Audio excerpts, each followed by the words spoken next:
Welcome to How to Be a Person, a podcast about life with me, your host, Giuliano Grimaudo. Diane, thanks so much for joining me today. How's it going? Wonderful. How about you? Yeah, it's going really well. Thanks for coming on the show. I'm excited to get to know you a little bit. So tell me a little bit about yourself. So I'm Diane. I am a therapist turned coach. Okay. So I am a mental health therapist for 25 years, and then I've moved more to coaching, and I do relationships mostly. Okay. This is so interesting. So that is kind of an interesting transition to go from therapist to coach. And I've thought about this myself because I've done different types of coaching in the past, like sales coaching, but also kind of just general life coaching stuff. And I think in talking about coaching, there is this kind of weird stigma where like technically anyone can be a coach, right? So it's kind of like, oh, what makes you a coach, right? Like, what qualifications, make you a coach versus a therapist, right? And I've also thought about the process of coaching. For me, at least, I feel like it's kind of similar to therapy. And so I'm curious now to hear from you. If someone who's gone from therapy to coaching, I'm curious where the line is and what the difference is for you. Yeah. So, and this is so interesting. So many people ask this. And truly, I don't think I do different in different. I don't, whatever the person needs is what I provide. So it's Yeah. not like coaching, I hold back these tools or Mm. skills, and therapy, I hold back these things. It's what the person needs. Yeah. So I can't say that I do different things in them. The Mm. difference really starts to become the technicality of HIPAA compliance and all the regulations, having to uh, stay only in those states you're licensed. So to yeah. me, it would be unethical to hold back services somebody needs Sure. just because I'm calling it coaching, not therapy, or vice versa. Yeah. Okay, so that's really interesting then. So if you had to say like what the main difference is between therapy and coaching for someone who's just like I have no clue, like what would you say? I think a lot of people in the past would have said therapy is focused on your past, coaching is focused on the future. Yeah. I don't think that's the case anymore. The more and Mm. more, it may still be somewhat. I am very much focused on where are you now? Where do you want to go? And how do we help you get there? Okay. I'm not a big fan, and I'll share in a second why. I'm not a big fan of spending time on the past. Okay. I actually was raised in a religious cult until I was 14. Really? And it's irrelevant to who I am now. I don't want to spend time. Mm. Then I had dyslexia, didn't learn to read till after I was 14. Then I got messed up in an unhealthy relationship because I didn't know what healthy looked like. So Mm. all that, yes, it helps make me who I am, but it's irrelevant to deciding who I'm going to be in the future. Yeah. Okay. Well, you're not about to bring up religious cult. If we're not going to get into it, tell me what religious cult were you raised in? It didn't have, well, it's called the Temple of Spiritual Learning. It was Okay. in Elverson, Pennsylvania. I think the guy who ran it, he believed he was God. I think it was able to go for as Mm. long as it did because it was surrounded by Amish.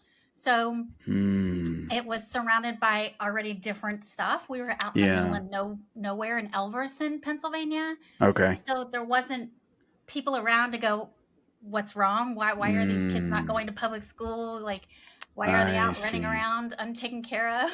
Interesting. So I was raised like that until I was 14. And then at 14, it started falling apart because kids were getting older.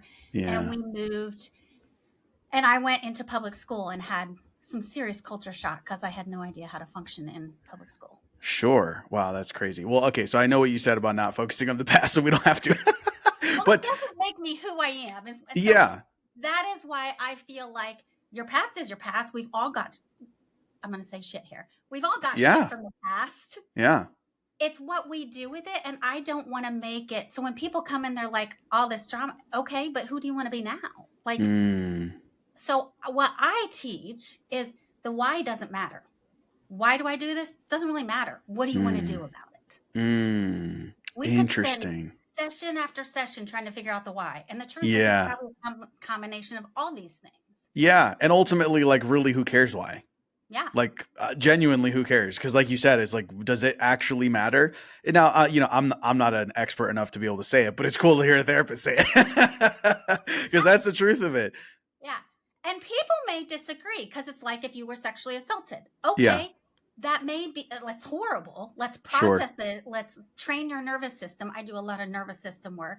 Let's Okay. train your nervous system how to not get hijacked when things happen. But let's not spend time where it's done. We can't change it. Yeah.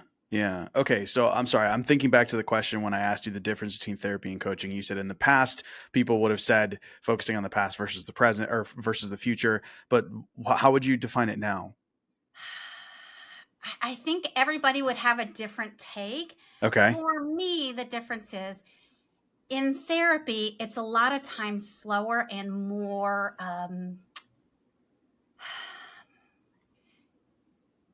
it's more processing than who do you want to be and let's get moving in that direction. I think Mm, it's more processing emotions and healing sometimes than what I tell my clients usually is where are you now? We're going to what is your current self-identity and where do you want to be, and let's start working on getting there. okay. In therapy, I think it's more of a are there things you need to heal before we start doing that Mm, process? okay. Interesting. Interesting. Well, just from what I'm gathering too, it does seem that the line is blurred. And just like you said, you're like, you have a definition, but there's other people who probably would have a different definition.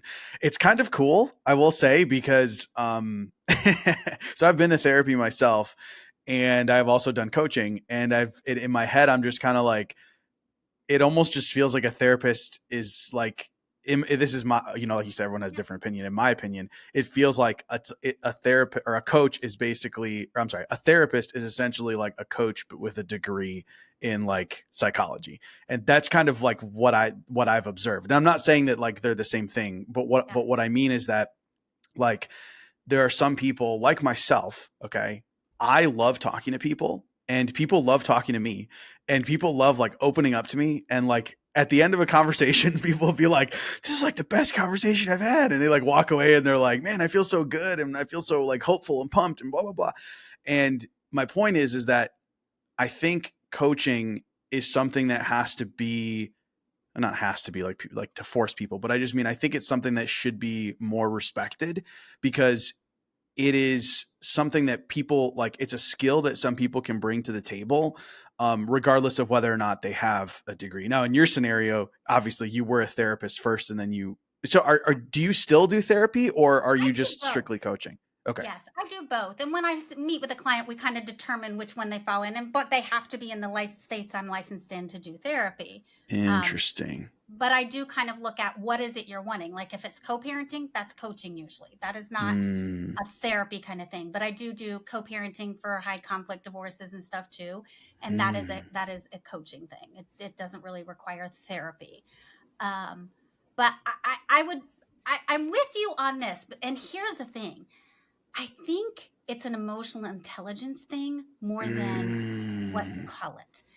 When I was in therapy school, I had so many, we have to like do therapy on each other and video it and all that stuff. Yeah. I had so many people who said, you can be my therapist anytime because it's in tune. It's like, Ah, for me, it's not so much, it's the person that can connect with you no matter yeah. kind of who you are or where you are Yeah. and make you feel safe to Mm, share and not have judgment and hold space. So I think it's a skill that some yeah. people automatically have and some don't.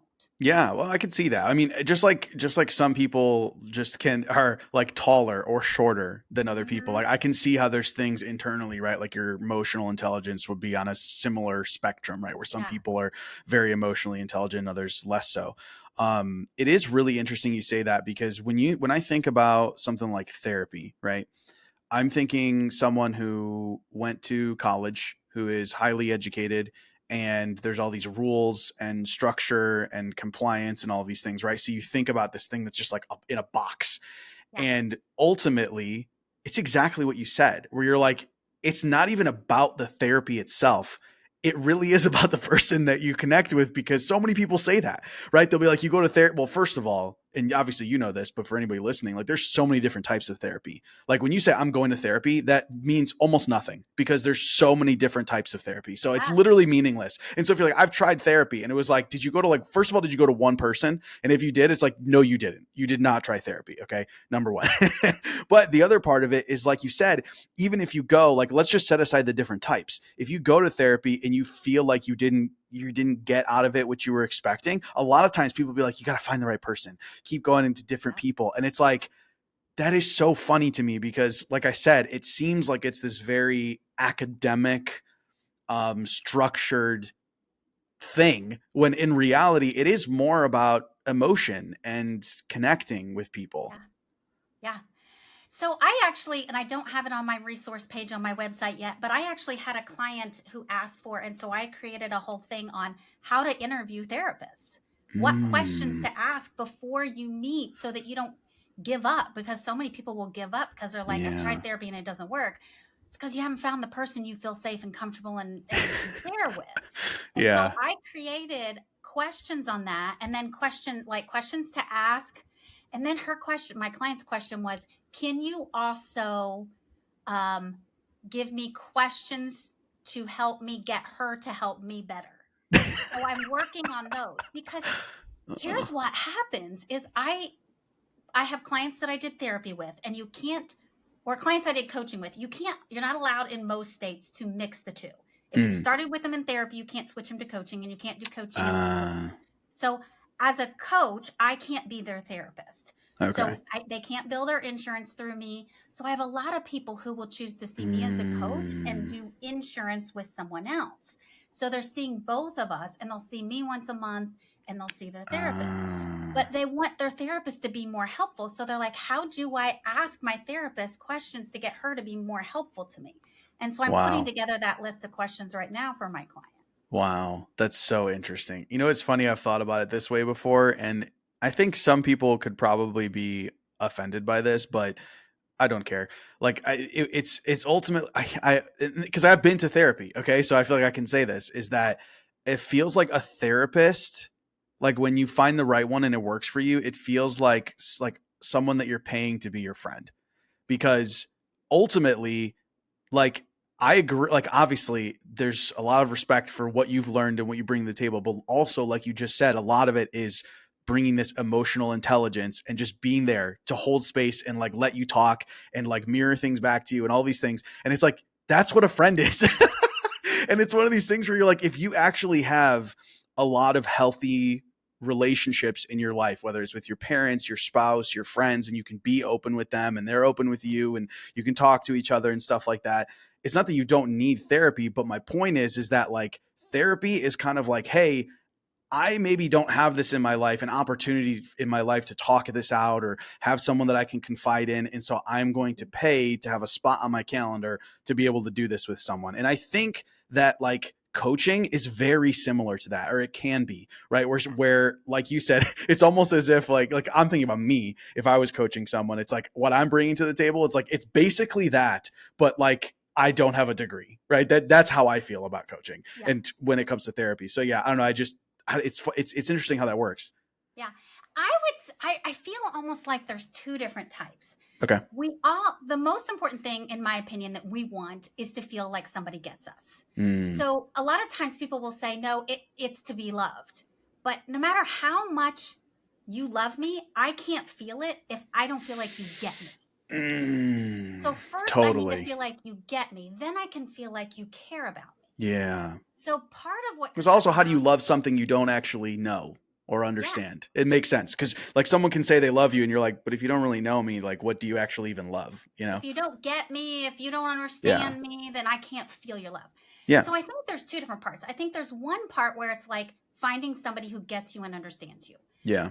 But a lot of what I do is teaching.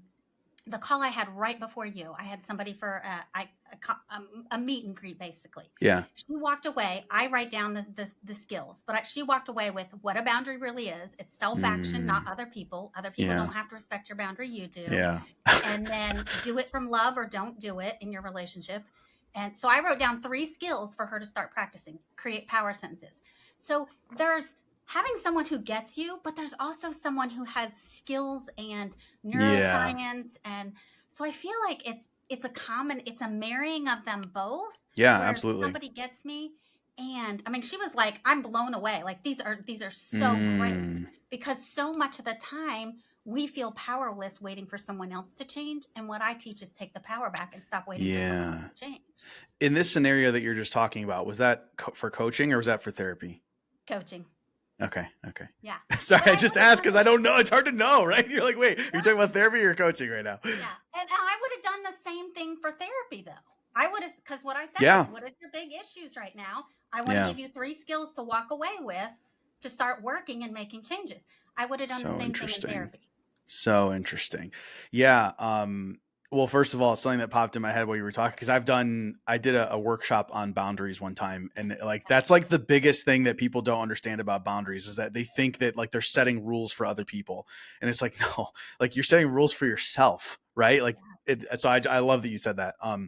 But the other part of it is like, yeah, exactly what you said. I think when I'm talking about coaching, right? Like for example, when I was doing sales coaching, right, there was like a specific objective, and it's like I'm trying to help them accomplish that objective. And then it's to me, this is why I feel like therapy and coaching are so close, is because even in that scenario where I'm helping someone with a very specific thing, there's so much like internally that someone has to work through in order to have success in whatever the specific tactical thing is, right? For me, it happened to be sales that I was teaching, but it could be like some marketing thing or whatever it might be, something very particular. But there's always this internal work that needs to be done. But like I totally agree with what you're saying. I think it makes a lot of sense where it's like you have someone that you can talk to, they understand you, you can open up and all these things, and you feel safe, and then they can help you move forward. They have tools to be able to share with you so that you can improve on whatever XYZ it is that you're trying to Yeah. improve. And sometimes it's something like that. Like, for example, if you, right, you have a degree, you have all this experience, you're bringing like, here's some exercises to do. Here's some things like the resources I can share with you. And for someone else, it might be, and I would say this more on the coaching side, is someone's just like bringing their experience to the table, right? And saying like, hey, well, this is maybe something that could work, or maybe have you thought about this, or what solution, what can you think of in XYZ route or whatever. Yeah. Yeah. They marry together, coaching and therapy. They definitely do. And Yeah. on the other hand, too, I feel like so many people have gotten burned by coaching because there is no Yeah. regulation. Yes. And sometimes it concerns me because, and I'll be Yeah. honest, there's therapists out there too that concern me. So Oh, sure. I don't want to say it's one sided. Like sometimes I'm concerned about what I hear clients saying therapists have done. Oh, of course. So it's not one sided, but Yeah. I do think we need to like keep an eye on, if we're taking on a coaching role, we have an obligation to make sure we're ethically aligned, to make sure Yeah. that we can really serve them and not take them on promising things we can't. Oh, yeah, absolutely. Well, and see, the thing about that is that that's all business, right? That's every business is old, but and you Yeah. can't like force people to do it, unfortunately, right? It's one of those No. things where, hey, sometimes people, and because I have this like ongoing theme that I talk about on my podcast of just I believe that people are good, Mhm.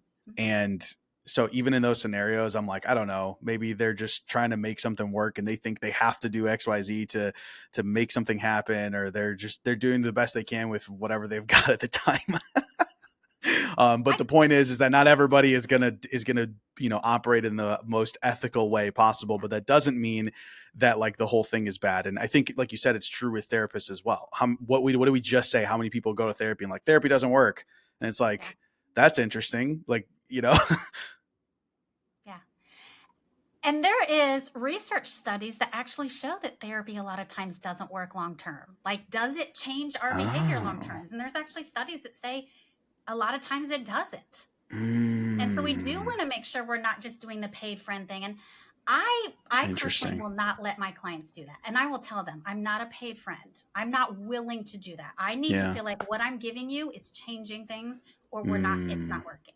So yeah. I feel very passionate, and I'll share this is probably 15 or more years ago. My husband and I went into marriage counseling, and it was not useful. And it was so Uh, disappointing and so frustrating. And I've been in counseling before myself to deal with some stuff from childhood.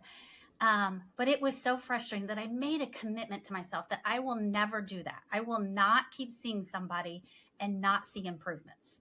Yeah. No, I like That that. I have a responsibility to say, if you can't, like, I had a client not too long ago. I was like, okay, we've been talking about this for a while. When are you going to start following through? Like, you can't keep coming back every Mm, week or two and saying, I didn't do the things we talked about. Like, yeah. and it's a lot of what I do is retraining the brain. It's learning how to d- like have power sentences that you repeat, and you do. I teach 5 times a day: breakfast, lunch, when you wake up, breakfast, lunch, dinner, and bedtime. And you practice these thoughts and these visualizations. Mm. And if you're not going to do that, and we're just going to talk about it, what are we changing? Yeah, no, it's a good point. You know what I will say for me was I think back to when I went to therapy, and at the time I was single, and I think because when we're talking about the paid friend thing, I think for me that is kind of what it was. Like, don't get me wrong, I actually had friends that I was close to that I could like talk about things with. But even still, like, and I think everyone's different in this way, but for me, I'm the type of person where like when something's on my mind, I have to like talk it out. Like I'm the type of person who has to talk it out. And even though I had certain like, outlets, right? Yeah. There was nothing consistent enough that was like enough for me. And I think going to therapy was so insanely helpful. I actually, it's funny because I remember just talking to him afterwards because basically I moved and he to a different state and he wasn't licensed in that state and I was so bummed. Um, but I only did 7 sessions, but I remember just telling him how much he's helped me, and he's like, "Listen, you were talking like most of the time." He Yeah. was like, I barely did anything. Like you just needed someone who was gonna like listen to you. And like as you talked it out, like I heard you just solving the problems yourself, like just being Yeah. able to talk it out. And so that's obviously not gonna apply to everyone. But I do think that for some people that maybe that's what they need, right? It's like, because I agree with you. I think that it's not you don't want to necessarily just be as the therapist, you don't want to just be collecting payment from someone and feel like you're just a paid friend and they're not improving. But also on the flip side, for some people it's like I said, that's kind of like what they need. Like they don't have someone to be able to talk things out with, and this person like is emotionally intelligent and can potentially help them, right? And it's a space for them to be able to just talk things out. And it's actually kind of funny because I was just telling my wife the other day, I was like, maybe I need to just start talking to myself. Because what's funny is I Yeah. do talk to her a lot, but and that's what I was getting to, is that was what I did when I was single. But now that I'm married, her and I just talk all the time, and she knows this. Like when I have something on my mind, I'm constantly I need to talk to you, and I'm just talking it out.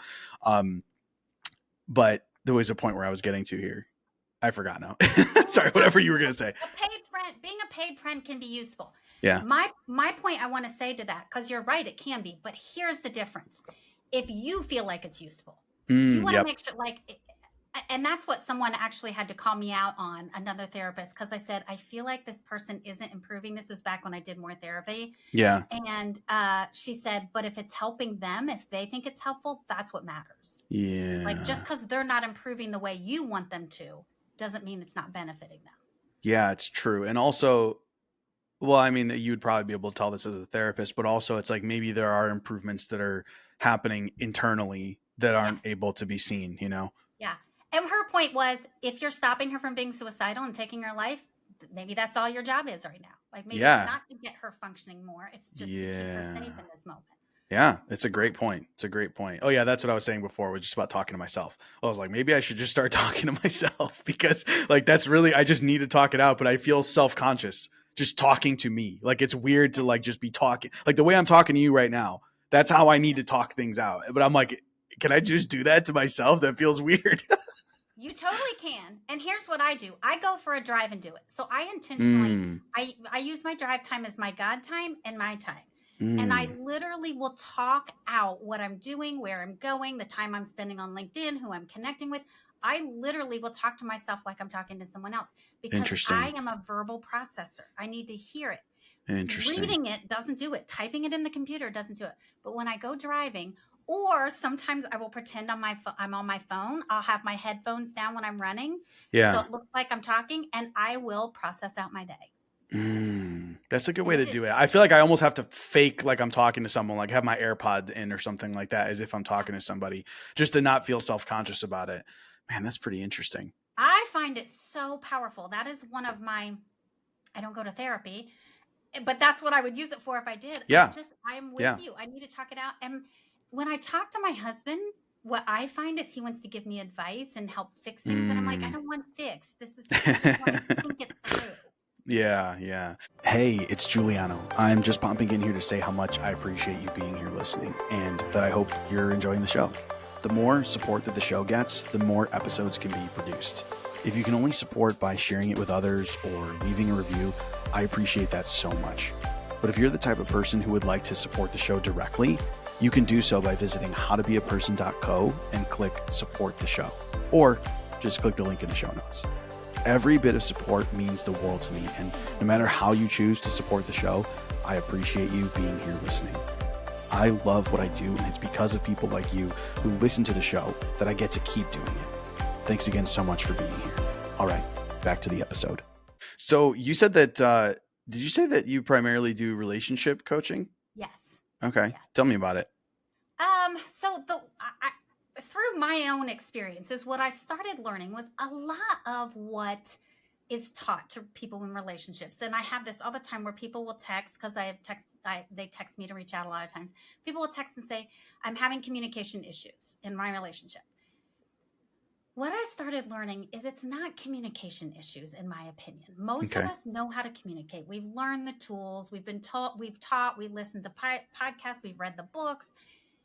To me, it's not a communication issue. And so what I started seeing with myself, and I've been married 23 years, was it wasn't communication. It was, I would know all the right things to say. I would know to stay calm.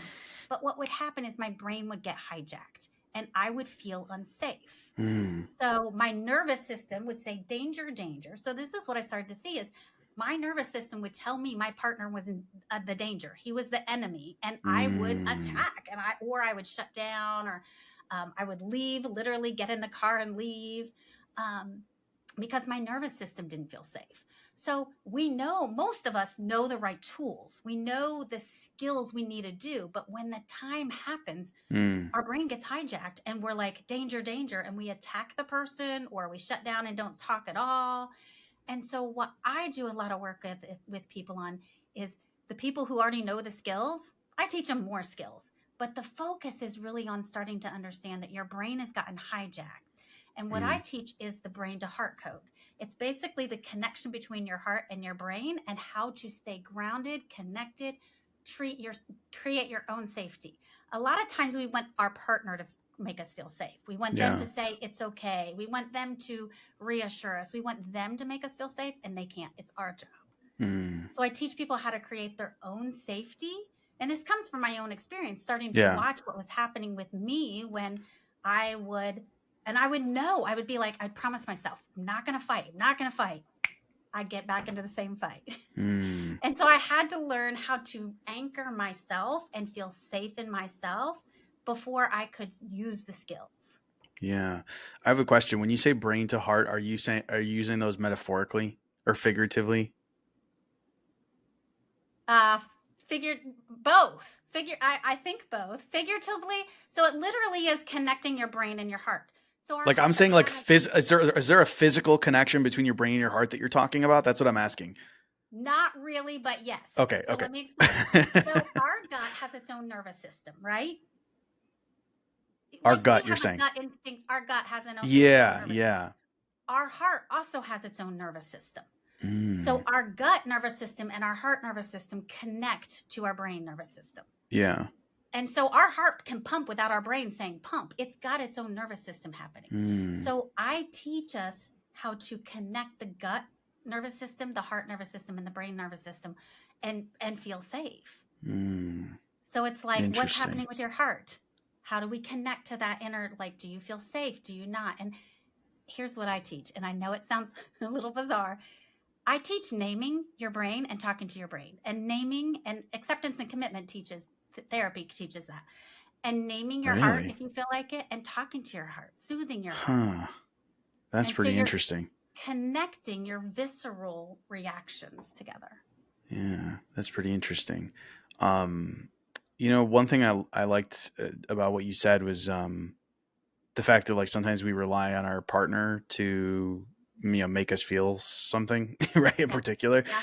and it's kind of funny because I think that a lot of that actually comes from like movies and TV, right? We're exposed to like just these stories of like, you complete me and blah, blah, blah, and all this stuff. And it's kind of funny because so my wife and I, we've been married now for 7 years. And I don't know anybody who has as good of a marriage as we have. Like, we're so happy and it's amazing. And I truly feel like part of the reason is because it just this is the thing, right? Okay, we're exposed to all of these ideas around like what is romantic and what is not. Okay.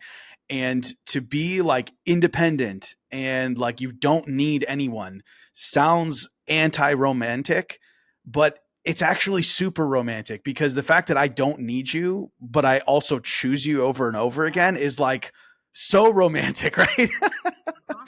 And I Yeah. think that's like really what it comes down to is like I said, it sounds like it's not romantic. It sounds like, oh no, we have to have this thing where we just like need each other and we fight, but we love each other and blah blah blah. And like I've been in a relationship like that, okay?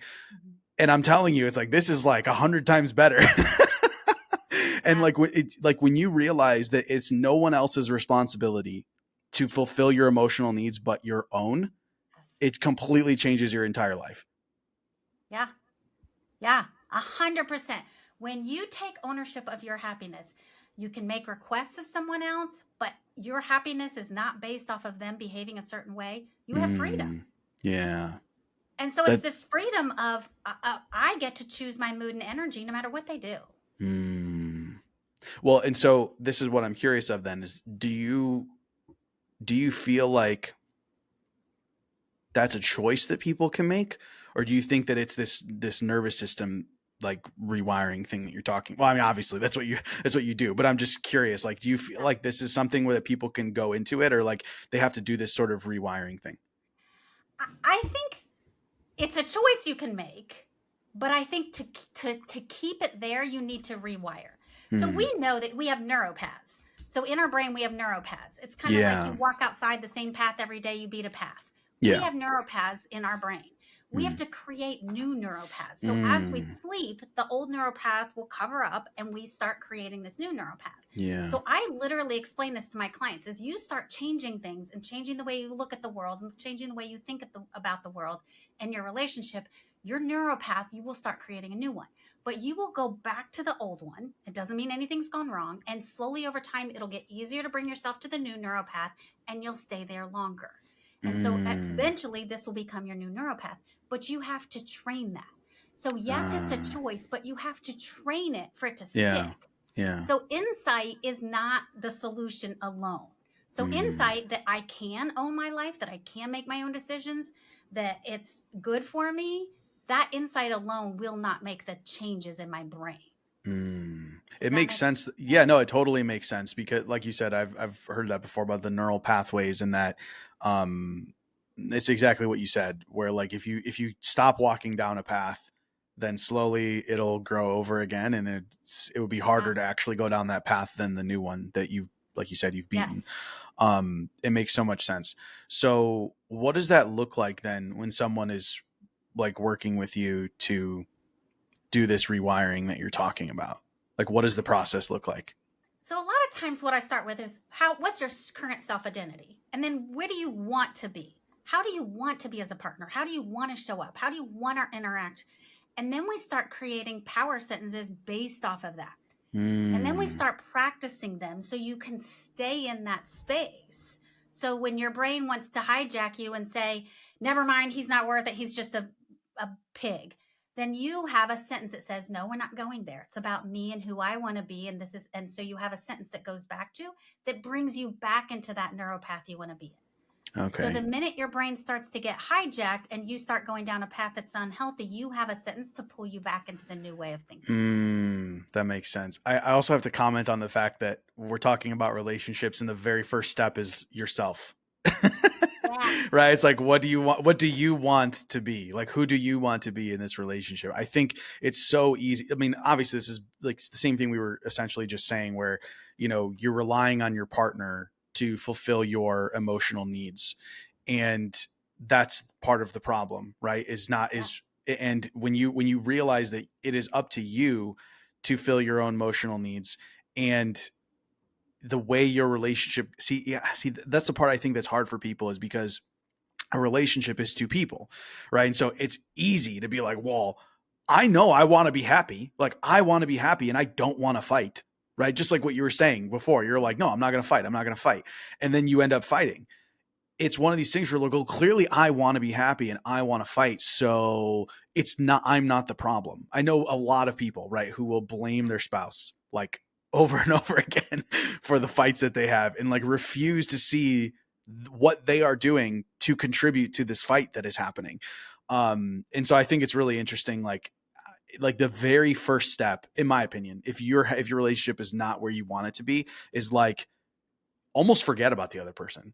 Like, genuinely, just drop whatever you think they need to change. Just forget about it. Stop it. Don't worry about them. Let them worry about them. You worry about you. Because when people like, they say, oh, relationship is 50-50. Or then some people are like, no, it's 100-100. I'm like, okay, that's the same concept. Okay, relax. But my point is that like, if you take responsibility for the relationship, and I will say, I've talked about this in the past, I have to give a caveat, right? Like, this is not the case if someone is like abusing you. Okay. Yeah. This is a totally different story. But if you're just in a relationship where it's dysfunctional and you're like, things are not going the way I want it to be, and we're just not happy anymore. Okay. That's what this applies to. Not if you're being abused, like you need to leave. But, and maybe you have insight on that. But, other than that, it's like, you just need to take responsibility. Like, you take responsibility for yourself. And one of the things I've said to people before was like, if it was only up to you, right? If this person never changed anything they ever did for the rest of their life, and you still wanted to, like, 10 years from now, be like, we have an awesome marriage, what would you need to do in order to make that statement true without them having to change anything?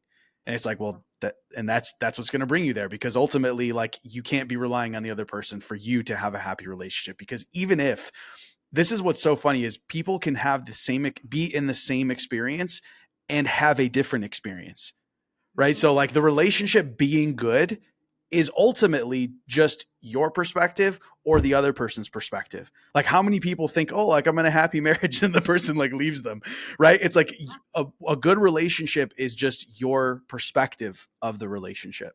And therefore, if you want a good relationship, well, that's up to you to change it. It's up to you to have a good relationship with the person, and for your perspective on it to change.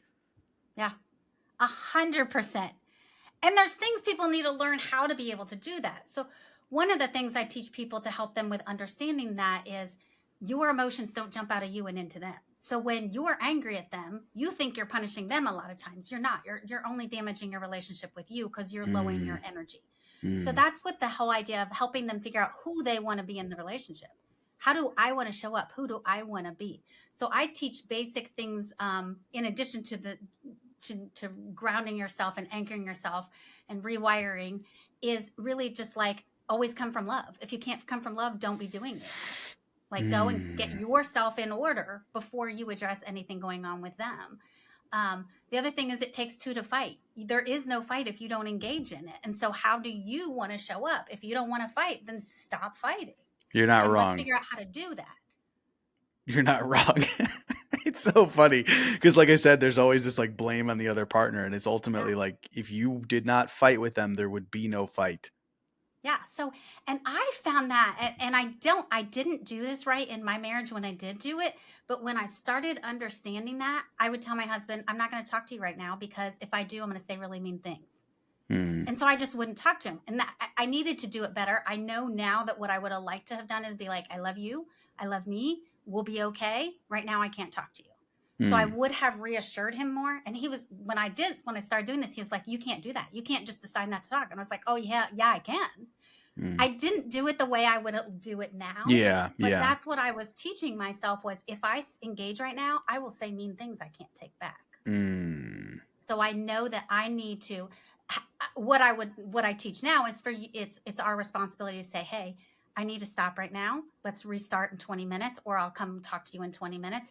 So that, because once we get hijacked, Brene Brown calls it, when we're in humiliation, or when we're in shame, we're not fit to be around people. And that's what's the case when our brain gets hijacked. Mm, We're not fit to be around people because we want to attack them. mm, interesting. So it's our Y- job to remove ourselves until we are able to come from a place of love. Yeah, yeah, that makes sense. You know, one thing I'll share that could be relevant to this. I have like a certain like philosophy about relationships and marriage that I think is part of what has brought us to where we are right now is well, so my wife and I are married, right? And but we're like totally different people than when we got married. It's so funny. Like we're not the same, like genuinely neither of us are the same person. It's really crazy. But looking back, it's kind of funny, right? Cuz when you get married, you promise to like be with this person until you die. And what's so funny is that like most marriages do not end from one of them dying, right? They end because you get divorced, right? And you just can't stand each other anymore. And that's like literally most. I don't know what the number is. It used to be like 50%, but I'm pretty sure it's more than 50% now of marriages end in divorce. Yeah. And that doesn't even take into account the ones that are just together but not actually happy, right? So Mm-hmm. I remember looking at that. This was after we got married. I remember looking at that and just thinking that just doesn't make sense to me. Like there's something about this that's wrong, right? There's something about the way everyone's going about this that isn't working. Like if something doesn't work a majority of the time, that means it's not working, right? Yeah. Yeah. So I was married when I got married when I was 19 and divorced when I was 21. This was my first marriage.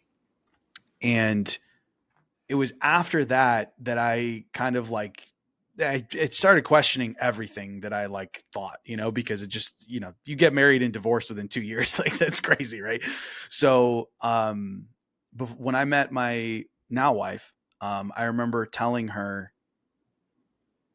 I told her before we got married, I was like, I'm going to tell you right now while we're happy that if there's ever a point where you feel like I don't love you, that I'm not supporting you, that I'm not showing you the love that you want to have, all of those things, I'm giving you my permission now while we're happy. I'm giving you my permission to divorce me at that point. And it's so funny because she loved that. But then, like, there's other people in our family, without naming specific people, who are just like, that's terrible, blah, blah, blah. And to me, I'm like, you know what? Like, I think that's what anybody who truly loves someone, that's what they would give them that out, right? Because when you really care about someone, you care about them being happy, right? When you love them, you're like, I want you to be happy. And right now we're happy, but I've seen where it can go. And so I'm telling you now, like, if that's how you feel, like, please divorce me. Like, please live like the best life you can possibly live. And if that's not with me, then like I'm giving you that permission now. And that's like, that was true, right? When I said it, I Yeah. meant it. And I think a lot of people don't like that because they think, oh, your divorce is always on the table. And I'm like, yeah, it is.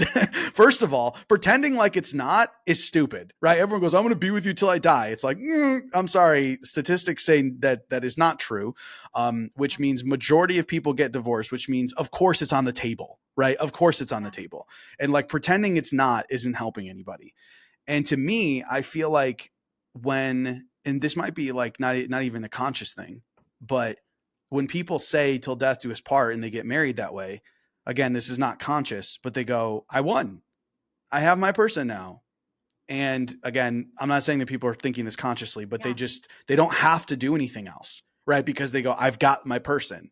And they even say it too, like this, my person, I found my person, right? And it's just like, well, now we're just going to be with each other until we die. Whereas for me and my wife, the way we look at it is like, no, like this person at any point could choose to leave me. And what that means is that, first of all, like what we were talking about, is like I have to be complete as a person. Like I have to be totally okay as like a person by myself. I know how to fulfill my own needs. I know what my needs are. I know what's important to me. I know the direction I'm going in my life, like all these things, right? I know myself. There's so many parts to that. And then the other thing is, if I know that this person can leave, then that means that like I have no choice but to show up as the best version of myself in this marriage. if I want it to continue, because I've already given them permission to leave if I don't. Yeah. So that's my whole theory. Sorry, I know that we're talking about like relationship coaching and therapy, but I think that like the mindset going into a relationship Yeah. also affects the dynamic of that relationship, if that makes sense. Totally. I like your concept, and I like it big part as you were talking, because one of the things I ask my clients to do is re-choose. If you're going to stay in the relationship, re-choose it intentionally. Don't just Mm, keep drifting. I call it, if you think about a river, like the river drifts around wood, it drifts around rocks, it just drifts the easiest path. In life, so many of us do that, and we just kind of drift the easiest path mm, instead of being intentional. So if you're going to stay in the marriage, be intentional. Like make a decision. I am going to be fully present in this marriage today and yeah. each day. And when you no longer want to be, then make the decision to leave. Don't let it die. Like give it a good goodbye and let it go. Don't let it die with resentment and anger. Yeah. You know, there's this I forgot where I heard this. And I mean it just logically makes sense that you're either growing or you're dying, right? Like that's Yeah. ultimately like everything is that way, right? It's either Yeah. getting better or it's getting worse. That nothing ever stays the same. Yeah. And I think if you know that, then that means a marriage is not. See, this is part of the problem, right? I think as individuals, let's separate it from marriage and relationships. As an individual, that's true as well, right? Yeah. And I think a lot of people do not prioritize personal growth, personal development, self discovery, Yeah. experimenting with your entire life, all those things.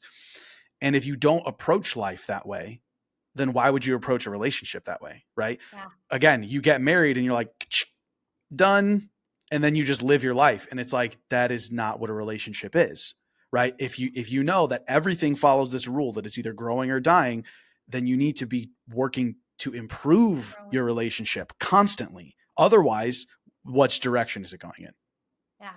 right? So what came up for me when you were saying that is I actually have people create 3x5 cards and loop them together with a loop and create positive present tense statements and practice them about themselves. Like, as a Mm, person who values my relationship, I spend time 30 minutes connecting with my partner a day. So to remind ourselves about who mm, we're choosing to be, because it's easy to forget that. Um, oh, there was another thought that I had that was like so powerful to me. But what it all comes back to is our relationship with ourselves. yeah. Oh, that's what I was going to say. So many couples, therapists, and coaches will work with the couple together. I do not at first. I do Mm. individual with both and get clear on who do you want to be, how do you want to be in a relationship, and then I get specific things that we're going to work on in when we do joint sessions. But all of my stuff starts with individual sessions because I want you to decide, do you want to be all into this relationship? Are you going to be honest? What do you want to work on? What do you see the problems? And then I want them to do their own work on themselves before they come together. Like, we're not going to do finger pointing. And so when we do come together, it's very effective because it's like, here are the 3 things we're going to address today. But Mm. the rest of the work is really on themselves. It's not about their partner. It's about how they see their partner. How do they talk to their partner? How do they show up for themselves? Are they loving themselves enough to not blame their partner for their shit? Yeah, it really is, man. It's kind of crazy. I feel like I lived, I mean, if you can't tell, me getting married and divorced in 2 years, there was a point in my life where I did not do personal development. I didn't care about any of that stuff.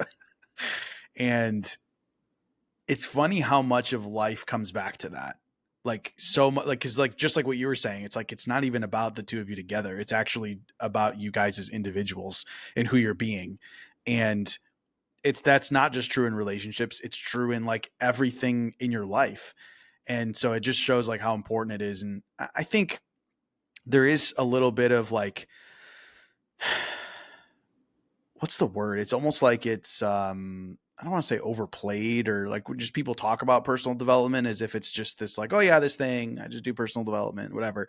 Um but it truly is just kind of like, I feel like it comes from like a place of like curiosity and about life and like a desire to like just enjoy yourself. But this is the thing, is I think so much of like success in life in any area, and especially in relationships, comes down to like how you approach life, right? And like your viewpoints on life. And those are all things you can choose, right? Like you can choose to change your viewpoint. And like I think a good example is like I have this belief, like I told you, that people are good. And how many times do you know, like, people get divorced and they just talk shit about their ex constantly? They're like, they're a terrible person. They're this. I did that. Okay. I did that in my first marriage. I left and I was like, she was crazy. She did, right. I feel bad even saying those words out of my mouth right now. That felt terrible to say. But I did used to say those things, and I used to talk bad about her all the time. And I realized that, like, and not specifically with her. What I'm saying is, over time, when I realized that, like, people are good, no matter, and this, again, this is my viewpoint, my worldview, is that people are good. Um, it changed the way I viewed her, but it also changed the way I viewed everyone else. Right. So, like, I would never get to a point where I would hate my current wife if I believe that people are good, because it's only when we get to a point where we think someone's a bad person that we give ourselves permission to mistreat them, right? That we go like, oh, I can talk bad about this person They because deserve they're it. a piece of shit, you know? And, like, how many people talk about that? Oh yeah, my ex is a piece of shit, all of those things, and like, oh, gross men, and men suck, and blah blah. Of course, I'm a man, so that's why that's sensitive to me. But my point is, you get what I'm saying, right? It's like, when Yeah. we categorize, human beings as good and bad, then that means that people can go back and forth between those categories, right? Like, someone can slip into bad, which means now you have an excuse to not treat them like a good person. You can treat them like who you think they deserve to, how you think they deserve to be treated. Yeah. The problem I see there, Sure. before you even get to treating someone else bad, is you aren't loving you if you're seeing somebody as horrible. Like, if Mm, you love yourself, you love everybody else. You see them as humans yeah. doing the human thing, messing up because that's what humans do. But Yeah. if you're hating someone else, that's really a reflection of you. It's God, not it's about so them. true. It's so true. Like, my wife and I were at the grocery store, and someone was, like, driving through the parking lot and honked or something. And this lady was, like, walking into the store, and she had her phone. She saw him. She's like, ah, people suck. And then, like really loudly, and then walked into the store. And I was like, that was so silly. But then I'm walking in the store and I'm watching her, and she's just like walking through the store all angry, like, just like, clearly just such an angry person.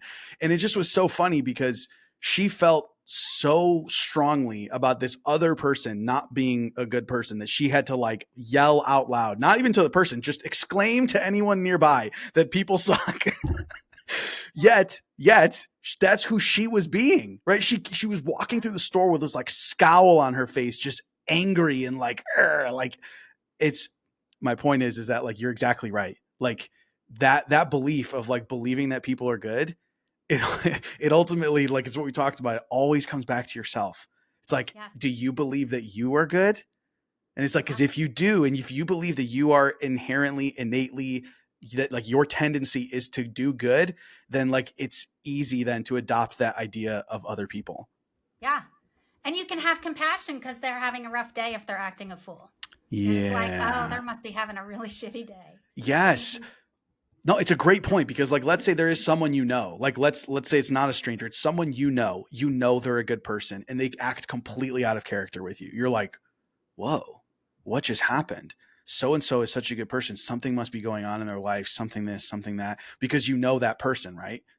But if right. you know people, and you believe people are good, it's so easy to do that no matter what Yeah. anyone says or does. Because you're like, well, no, something must be wrong. Something must be going on, because that's crazy. Like, They must, people are good. How could he be acting like that?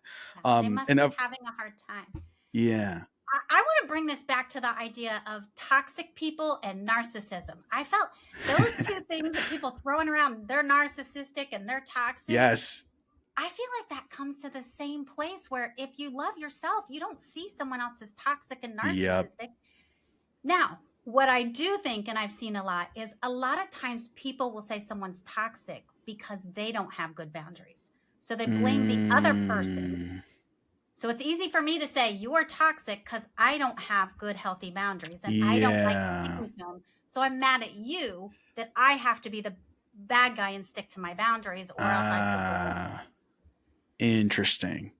But Well, it I does think feel the like same those thing. categories, when you said toxic and narcissist, Like both of those, those feel like kind of the same. Like what I was talking before about like putting people into categories of good and Yeah. bad. It's like another word that you can put someone into like inside of this little fence and be like, they're a bad person. And now I can view this person in a negative way. I can talk to them this way. I can mistreat them. I don't have to have respect for them in my head. I don't, all of those things. Yes. Yes. It gives us an out to be shitty, to treat Yeah. someone shitty. Instead of owning, that means I need to make sure I have healthy boundaries. That means I need to take care of myself. But it's easier to blame them and then feel justified in calling them narcissistic or toxic. Yeah. If you don't have life insurance or you've been meaning to update your coverage, this is your reminder. I have my own policy because I want my wife and son to be taken care of no matter what. And if you're responsible for anyone, it's one of the smartest things you can do. Go to life.howtobeaperson.co or tap the link in the show notes to get covered. All you have to do is fill out the short form, and a trusted agent will reach out and help you figure out your options. All right, back to the episode. Can you hit on boundaries a little bit? Because I think, for me, I'm obviously, like I said, I did a whole workshop on it, so I'm very, familiar with it. But I think for someone who's not really good with boundaries, it can feel like, what are you talking about? Like, how is it that, because what if I set a boundary and they cross that boundary and blah, blah, blah. So because that's like the typical thing, right? That Yes. people say. So like, Yes. could you expand on that a little bit for Totally. those people? Yeah. And I love doing this because when people get the insight of it, like the client right before you, she was just like, oh my gosh, I feel so powerful. Like I got Yeah. chills right now. Yeah. So here's the difference. What I tell my clients to do is first make a request. Please don't ... or whatever. That's a request. That is not a boundary. Yeah. Then the boundary is if you keep, and I'm going to give you some real ones that I've used, that I've had used with clients, help them set up. If you keep eating off my plate, I will sit on the other side of the table. If you come home after 10, I will sleep in the other room, not to punish you, but because I get woken up and I can't get back to sleep. If you leave trash in my car, I won't lend you my car. If you yell at me or call me outside my name, I will end the conversation. So it's always what I will do. It's never you can't. And that's why we have to respect it. And so this is where I think people say they're toxic because they don't respect my boundaries, but those are really requests, in my opinion. Yeah. You made a request, they didn't do it, and you feel mad at them because they didn't do your request. Exactly. But it's not a boundary. Yeah. Even if, just to be clear, even if the request is abundantly reasonable, like Yes. it could be a very, very reasonable request, even if that person is not, like, the point is that it is still simply request. Yes. So when it's a boundary, it's what I will do. If you do this, here's what I will do. And so I teach clients, if you do X, I will do Y. Yeah. And it's not a punishment. And I want to be really clear because we start using it as a power punishment. Like I'm going to punish you for coming home late. No, it's I'm honoring me. I'm respecting me. Yeah. Yeah. I So think we wanna that's like make sure our intention behind it is a good intention. Yeah. Yeah. Well, it's exactly like you said. The thing is, I think some of the misinterpretation of boundaries is as if you're trying to manipulate the other person into behaving the way you want them to. Yes. When in reality, it's it's more like I just need to respect myself enough to have a boundary in place so that so that my needs are filled, right? Just like you said, I think the example of like, hey, if you come home after 10, I'm going to sleep in the other room. That's like a perfect example because it's just like, I just need sleep. That's all this is. And I think it's a good example because, we tend to look at it like I think that's a good example because it's very clear, right? Everyone knows like you need sleep. Okay. And if you are protective of your sleep, then you understand it. And you go, okay, like, yeah, that duh. If someone is coming home after I've gone to sleep, that interrupts my sleep. Therefore I'm going to sleep in the other room because I want uninterrupted sleep. And that's actually pretty reasonable, I think, for most people to hear. But it is the same is true regardless of the boundary that you're setting. It's just simply understanding your own needs and then being willing to change your behavior, right? You being willing to do something to make sure that your needs are filled regardless of what the other person does. It is not meant to punish the other person. It's to make sure that your needs are filled. Yes. And what that comes down to is when you love yourself enough, you don't have a problem setting boundaries. So many people struggle with setting boundaries. And I believe it's because they don't love themselves enough. First, you have to respect and love yourself, and then it becomes natural. It doesn't feel forced. It's like, well, of course I'm going to do this. This is just how I take care of myself. Yeah. Man, it's so true. So much of this comes down to, like we were talking about, like your relationship with yourself. I truly do believe that like people who hate, to be honest, anyone, people who hate other people though, um, it comes. I think they hate themselves, Yes. and again, it might not be like this conscious like they hate themselves, but I think like deep down, it's like you don't truly love and accept yourself, because if you did, you realize that like that's who every single person is. Every single person is just like you. Like you're deep down, you're good. And as long as you can acknowledge that and you love yourself, regardless, no matter what happens, then it's like, oh, wait a second. Yeah. Wait a second. I can choose to love me for no reason. I can just love me just because I exist. Yeah. And here's what I teach people. How do you want to feel? If you want to feel good, you have to think good thoughts about yourself. You Hmm. can't be angry at the world and feel good. It's impossible. It's like Yeah. you're taking negative energy, taking action with it, and thinking you're going to get positive. That doesn't work. You take Yeah. a negative energy, you take action from it, you're going to get negative. Yeah. No, it's true. It's funny too, because we were talking about, filling our needs.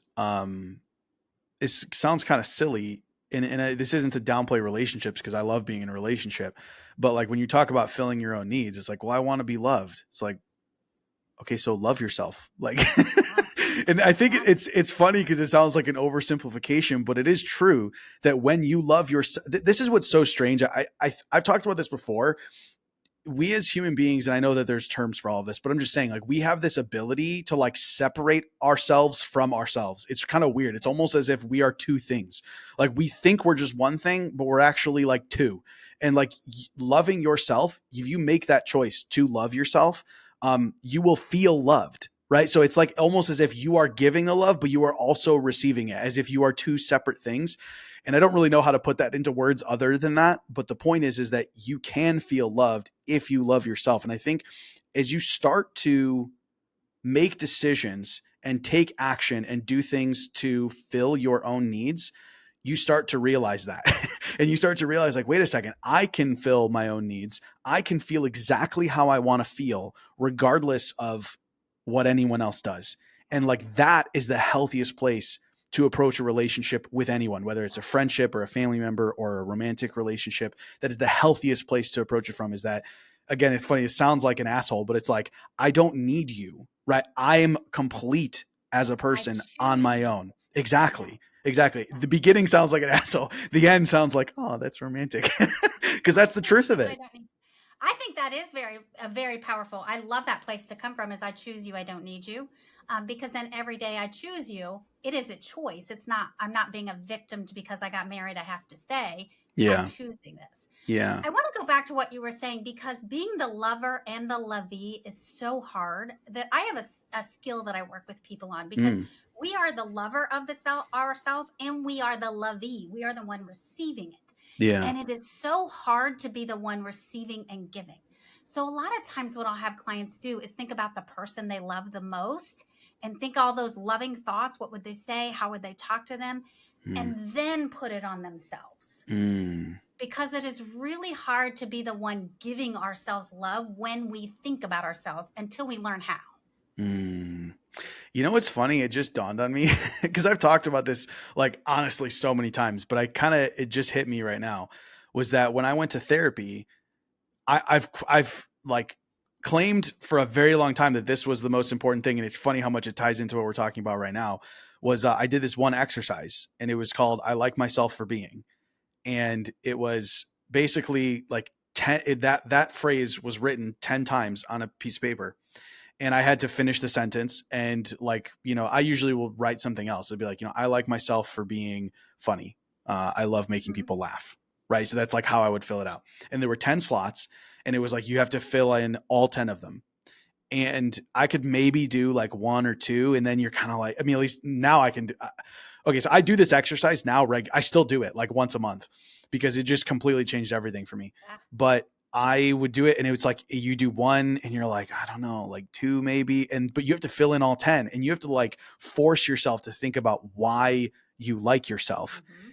And when you do that, it man, it really changes so much. Like I constantly like talk about that exercise as being like this major, major turning point in my life. And that's why I still do it regularly. I did it then, and I've literally done it. At one point I was doing it once a week when I first learned Yeah. it. And then eventually I moved to once a month, and I still do it once a month to this day. And that had to be at least, that was probably almost 10 years ago now. Wow. I love that. I I like think myself if you can't tell.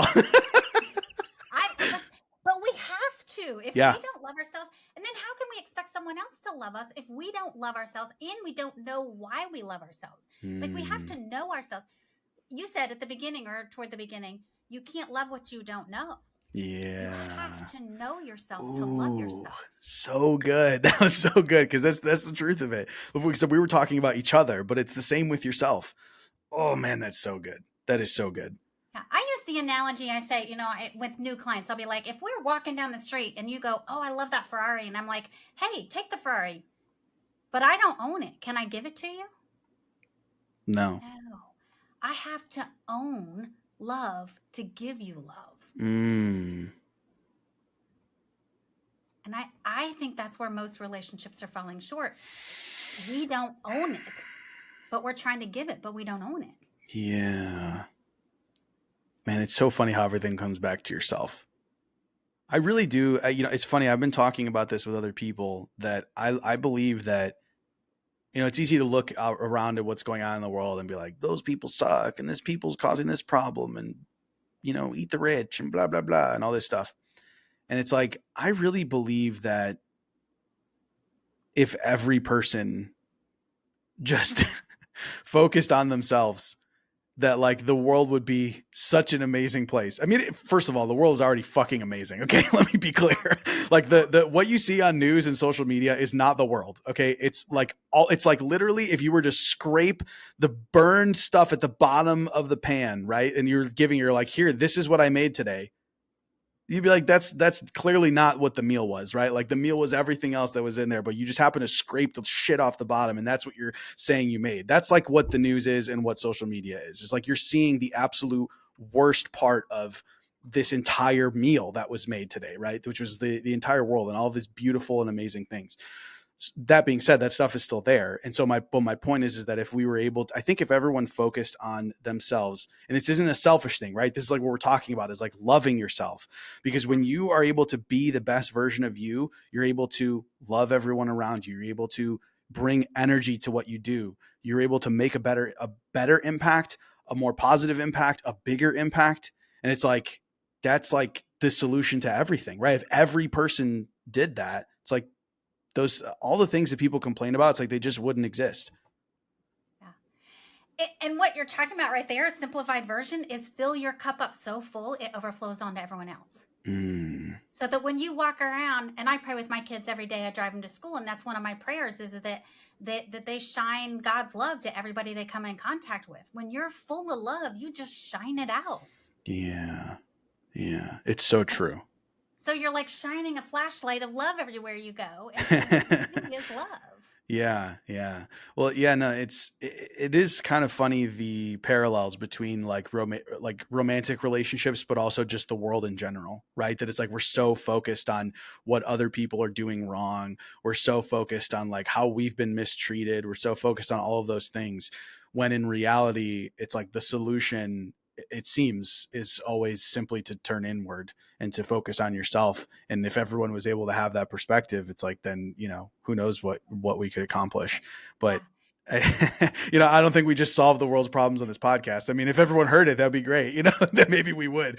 But I think also there's something to be said for like everyone's journey, right? Like I have done some really shitty stuff in the past, and I think everyone probably has. And if you think about it, it's kind of like, well, I get to be who I am now because of everything I experienced up until today. And, if someone else was like, well, everyone should just love themselves and then everything would be better. Like, well, I wouldn't have been able to have that journey and that experience to get to the point where I know these things and I am who I am now. And so ultimately, that's part of the reason why I don't like to like watch the news and worry too much about what's going on, is because I'm like, you know what, man, like whoever is all involved in this, is they're on their own journey, And it's, it's not to be like, I don't want to be irresponsible as like a citizen of the earth, right? I'm not trying to be that way. Um, but I think ultimately, again, it's not that I'm focusing on myself, right? I'm focusing on being the best version of me. And that's in all aspects of my life. And whether that comes to social issues or, anything, right? Anything and everything. And so, yeah, I just, that's my take. Yeah.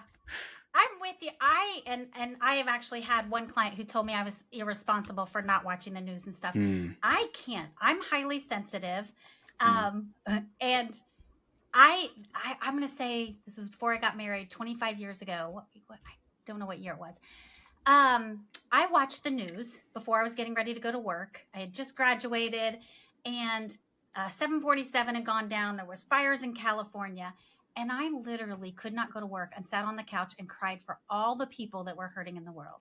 Wow. And I stopped watching the news then. I knew I couldn't function and watch the news because it just caused my heart too much pain. Yeah. Well, and ultimately, I think you can probably speak to this because like you said, how you were raised,